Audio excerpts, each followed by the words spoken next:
Welcome to Supreme Court Opinions. In this episode, you'll hear the court's opinion in Truck Insurance Exchange v. Kaiser Gypsum Co. In this case, the court considered this issue: is an insurer with financial responsibility for a bankruptcy claim a party in interest that may object to a plan of reorganization under Chapter 11 of the Bankruptcy Code? The case was decided on June 6, 2024. The Supreme Court held that an insurer with financial responsibility for bankruptcy claims is a party in interest under 11 U.S.C. Section 1109B that may raise and may appear and be heard on any issue in a Chapter 11 case. Justice Sonia Sotomayor authored the 8-0 opinion of the court. Justice Samuel Alito did not participate in the consideration or decision of the case. The text of Section 1109B is broad, providing a non-exhaustive list of parties in interest who have a direct financial stake in the outcome of the case. The plain meaning refers to entities potentially concerned with or affected by the proceeding. The historical context shows Congress has consistently acted to promote greater participation in reorganization proceedings. Section 1109B continues this tradition by using the capacious term party in interest. The purpose of Section 1109B is to promote a fair and equitable reorganization process by allowing a broad range of interests to intervene and prevent dominant interests from controlling the process. Applying these principles, insurers like Truck are parties in interest because bankruptcy proceedings can affect their interests in many ways, such as impairing their contractual rights or exposing them to fraudulent claims. Truck's potential financial harm from the plan gives it an interest. Giving insurers like Truck an opportunity to be heard is consistent with Section 1109B's purpose, as they may be the only ones with an incentive to identify problems with a plan that puts them on the hook financially. The lower court's insurance neutrality doctrine, which looks only at whether a plan alters the insurer's contract rights or quantum of liability, is wrong conceptually and too limited practically in ignoring the many other ways plans can affect insurers. Thus, the text, history, and purpose of Section 1109B support the understanding that financially responsible insurers like Truck have a sufficiently direct stake to be parties in interest, entitled to be heard. The opinion is presented here in its entirety, but with citations omitted. If you appreciate this episode, please subscribe. Thank you. Justice Sotomayor delivered the opinion of the court. The Bankruptcy Code allows any party in interest to raise and be heard on any issue in a Chapter 11 bankruptcy. The question in this case is whether an insurer with financial responsibility for a bankruptcy claim is a party in interest under this provision. Truck Insurance Exchange, Truck, is the primary insurer for companies that manufactured and sold products containing asbestos. Those companies filed for Chapter 11 bankruptcy after facing thousands of asbestos-related lawsuits. Truck is obligated to pay up to $500,000 per asbestos claim covered under its insurance contracts with the companies. Truck sought to object to the company's bankruptcy reorganization plan primarily because the plan lacked disclosure requirements that Truck thought could save it from paying millions of dollars in fraudulent claims. The Court of Appeals concluded that Truck was not a party in interest because the reorganization plan was insurance neutral. That is, the plan neither increased Truck's prepetition obligations nor impaired its rights under the insurance contracts. This court disagrees. The insurance neutrality doctrine conflates the merits of an insurer's objection with the threshold Section 1109B question of who qualifies as a party in interest. Section 1109B asks whether the reorganization proceedings might directly affect a prospective party, not how a particular reorganization plan actually affects that party. Truck is a party in interest under Section 1109B. An insurer with financial responsibility for a bankruptcy claim is sufficiently concerned with, or affected by, the proceedings to be a party in interest that can raise objections to a reorganization plan. Section 1109B grants insurers neither a vote nor a veto. It simply provides them a voice in the proceedings.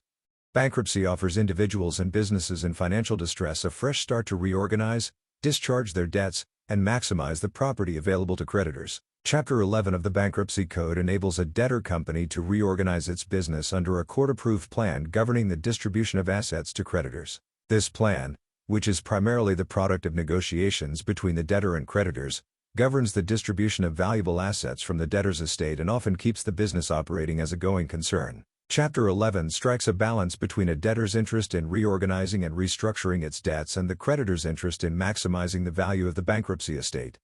Section 1109B of the Bankruptcy Code addresses which stakeholders can participate, and to what extent, in these reorganization proceedings.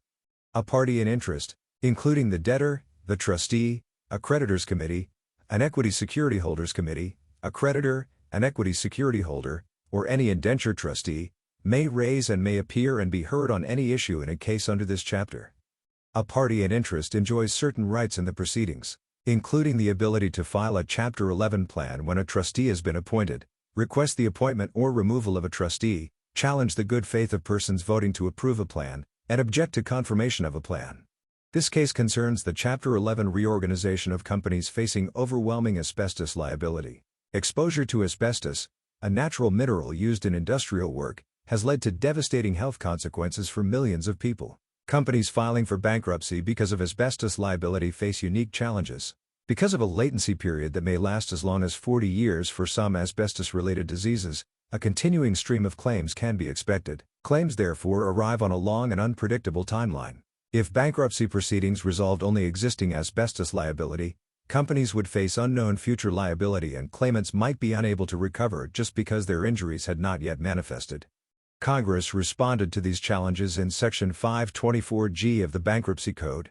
This section allows a Chapter 11 debtor with substantial asbestos-related liability to establish and fund a trust that assumes the debtor's liability for damages allegedly caused by the presence of, or exposure to, asbestos or asbestos-containing products. Section 524G then channels all present and future claims into the trust by enjoining entities from taking legal action for the purpose of directly or indirectly collecting, recovering, or receiving payment or recovery for claims to be paid in whole or in part by the trust. Finally, Section 524G imposes safeguards, including the appointment of a representative to protect the interest of future claimants, treatment of present claims and future demands that involve similar claims in substantially the same manner, and approval from at least 75% of current claimants. This all ensures that health claims can be asserted only against the trust and that the company's operating entities will be protected from an onslaught of crippling lawsuits that could jeopardize the entire reorganization effort. It also ensures that future claimants are treated identically to the present claimants. Kaiser Gypsum Co. Incorporated, and its parent company, Hansen Permanente Cement Incorporated, manufactured and sold products that, at some point, contained asbestos. The companies faced tens of thousands of asbestos-related lawsuits as a result. To resolve their liabilities, both companies, debtors, filed for Chapter 11 bankruptcy. The bankruptcy court in turn appointed representatives for the current and future asbestos claimants. The debtors eventually agreed on a proposed reorganization plan, with the claimants, various creditors and government agencies, and all but one of their insurance providers. The plan creates a Section 524G Asbestos Personal Injury Trust, that assumes the debtors' liabilities and is funded by the debtors and their parent company. The plan also transfers all of the debtors' rights under their insurance contracts to the trust, including all rights to coverage and insurance proceeds.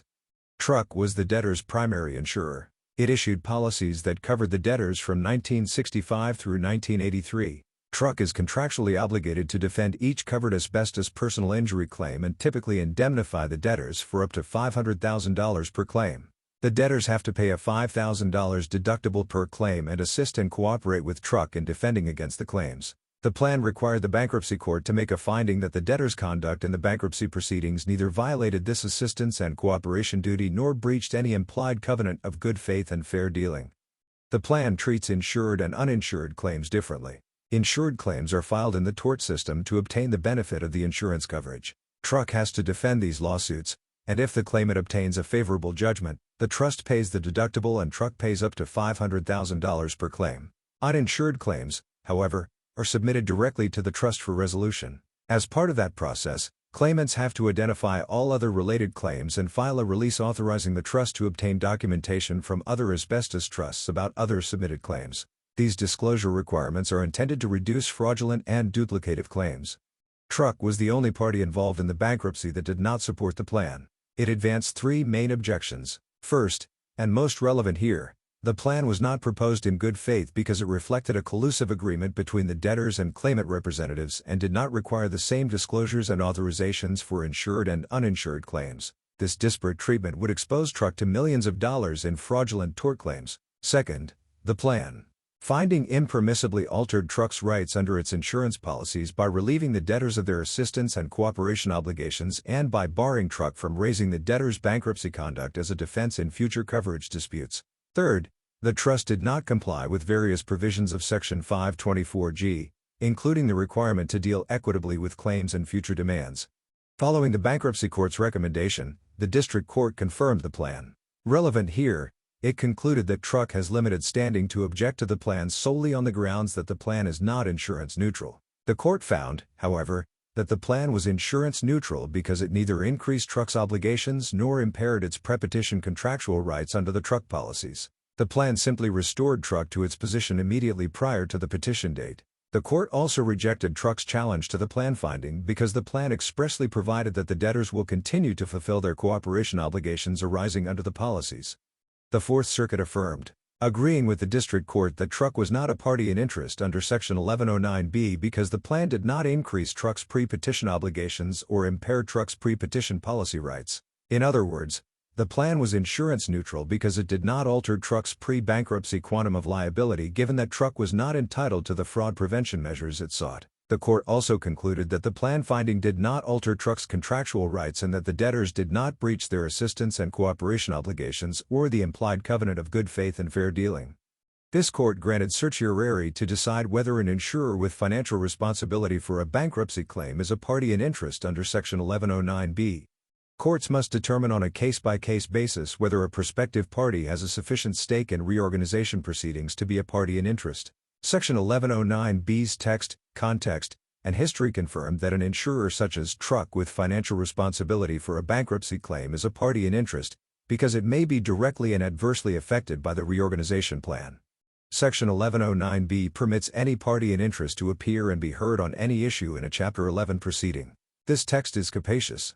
To start, Section 1109B provides an illustrative but not exhaustive list of parties in interest. A common thread uniting the 7 listed parties is that each may be directly affected by a reorganization plan either because they have a financial interest in the estate's assets, the debtor, creditor, and equity security holder, or because they represent parties that do, a creditors committee, an equity security holders committee, a trustee, and an indenture trustee.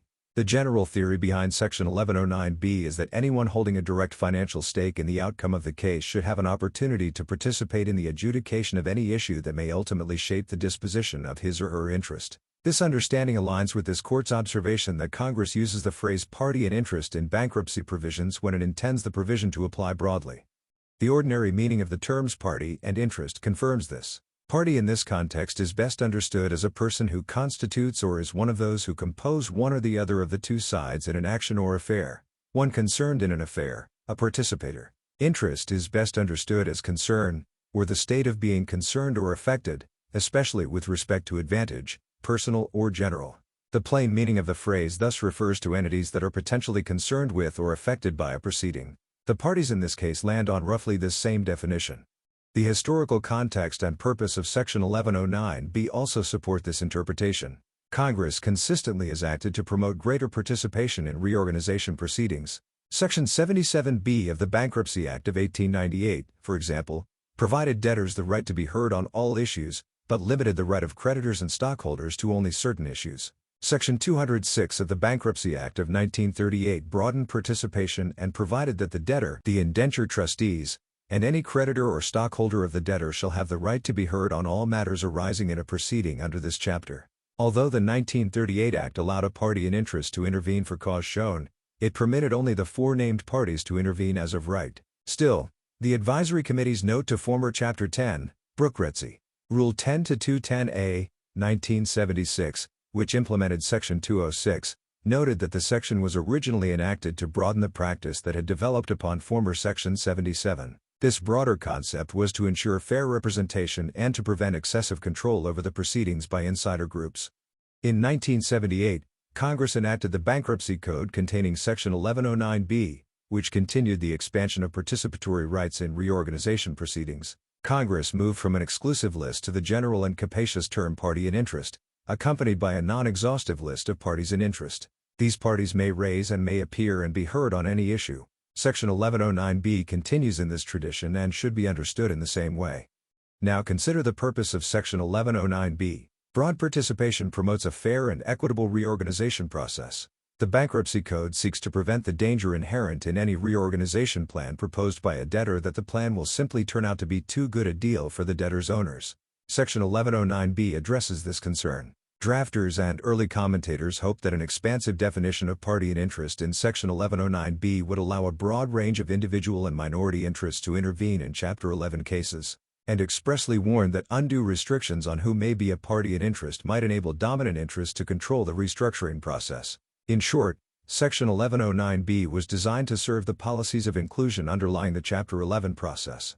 Applying these principles, the court holds that insurers such as Truck with financial responsibility for bankruptcy claims are parties in interest. Bankruptcy reorganization proceedings can affect an insurer's interests in myriad ways. A reorganization plan can impair an insurer's contractual right to control settlement or defend claims. A plan can abrogate an insurer's right to contribution from other insurance carriers. Or, as alleged here, a plan may be collusive, in violation of the debtor's duty to cooperate and assist, and impair the insurer's financial interests by inviting fraudulent claims. The list goes on. An insurer with financial responsibility for bankruptcy claims can be directly and adversely affected by the reorganization proceedings in these and many other ways, making it a party in interest in those proceedings. Take Truck, for example. Truck will have to pay the vast majority of the trust's liability, up to $500,000 per claim for thousands of covered asbestos injury claims. The proposed plan would have Truck stand alone in carrying the financial burden, because the Section 524G channeling injunction permanently and forever stays, restrains and enjoins any action against debtors and other entities, other than asbestos insurers. According to Truck, however, a plan that lacks the disclosure requirements for the uninsured claims risks exposing Truck to millions of dollars in fraudulent tort claims. That potential financial harm, attributable to Truck's status as an insurer with financial responsibility for bankruptcy claims, gives Truck an interest in bankruptcy proceedings and whatever reorganization plan is proposed and eventually adopted. The government frames Truck's interest in a slightly different but substantively identical way. According to the government, Truck is a party in interest because it is a party to a contract with the debtor that is property of the estate and may be interpreted, assigned, or otherwise affected by the Chapter 11 proceedings. This is just another side of the same coin. Those executory contracts are the ones that give insurers an interest in the proceedings and, in this case, make Truck financially responsible for the bankruptcy claims. So, whether Truck's direct interest is framed as its executory contracts or instead its obligations resulting from those contracts, it cashes out in the same way. Where a proposed plan allows a party to put its hands into other people's pockets, the ones with the pockets are entitled to be fully heard and to have their legitimate objections addressed. This opportunity to be heard is consistent with Section 1109B's purpose. In this case, neither the debtors nor the claimants have an incentive to limit the post-confirmation cost of defending or paying claims. For the debtors, the plan eliminates all of their ongoing liability. The claimants similarly have little incentive to propose barriers to their ability to recover from Truck. Truck may well be the only entity with an incentive to identify problems with the plan. This realignment of the insured's economic incentives makes participation in the bankruptcy by insurers, who will ultimately be asked to foot the bill for most or all of those claims, critical.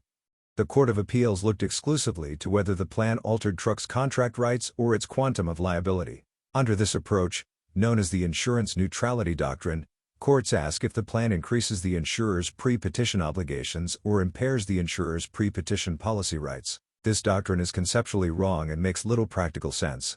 Conceptually, the insurance neutrality doctrine conflates the merits of an objection with the threshold party in interest inquiry. The Section 1109B inquiry asks whether the reorganization proceedings might affect a prospective party, not how a particular reorganization plan actually affects that party. Indeed, Section 1109B cannot depend on a plan-specific rule. That standard would be unusable for the code provisions empowering a party in interest to request acts unrelated to a specific plan or that occur before a plan is confirmed or even proposed. Practically, the insurance neutrality doctrine is too limited in its scope. It zooms in on the insurer's pre-petition obligations and policy rights. That wrongly ignores all the other ways in which bankruptcy proceedings and reorganization plans can alter and impose obligations on insurers. In defending the decision below, the debtors and claimants contend that Truck faces similar exposure in the tort system before and after bankruptcy, in part because Truck was not entitled to the disclosure provisions before the bankruptcy. That may be so, but this argument suffers from the same flaw identified above. At bottom, it concerns the merits of whether the plan should include the disclosure provisions for insured claims in accordance with Sections 524G and 1129. Whether and how the particular proposed plan here affects Truck's pre-petition and post-petition obligations and exposure is not the question. The fact that Truck's financial exposure may be directly and adversely affected by a plan is sufficient to give Truck, and other insurers with financial responsibility for bankruptcy claims, a right to voice its objections in reorganization proceedings. The debtors and claimants argument also ignores the practical and legal consequences of the debtor's bankruptcy proceedings and reorganization plan. They transformed the debtor's asbestos liabilities into bankruptcy claims that Truck will now have to indemnify through the trust without the protections of disclosure requirements in place for uninsured claims filed directly with the trust. Finally, in resisting the text of Section 1109B, the debtors emphasize the risk of allowing peripheral parties to derail a reorganization. To start, a parade of horribles argument generally cannot surmount the plain language of the statute. Moreover, Section 1109B provides parties in interest only an opportunity to be heard, not a vote or a veto in the proceedings. In all events, the court today does not opine on the outer bounds of Section 1109. Of course, a party in interest is not intended to include literally every conceivable entity that may be involved in or affected by the Chapter 11 proceedings. There may be difficult cases that require courts to evaluate whether truly peripheral parties have a sufficiently direct interest. This case is not one of them. Insurers such as Truck with financial responsibility for claims are not peripheral parties. Section 1109B provides parties in interest a voice in bankruptcy proceedings. An insurer with financial responsibility for bankruptcy claims is a party in interest that may object to a Chapter 11 plan of reorganization. The judgment of the United States Court of Appeals for the Fourth Circuit is reversed, and the case is remanded for further proceedings consistent with this opinion. It is so ordered. Justice Alito took no part in the consideration or decision of this case. Thanks for listening. This podcast is not affiliated with the United States Supreme Court or its staff in any way. The summary of this opinion given in the introduction was taken from the summary provided at oyez.org. Any mistakes in the opinion you just heard should be attributed to this podcast. If you would like to support my efforts to make Supreme Court opinions available to the public, please subscribe. Thank you.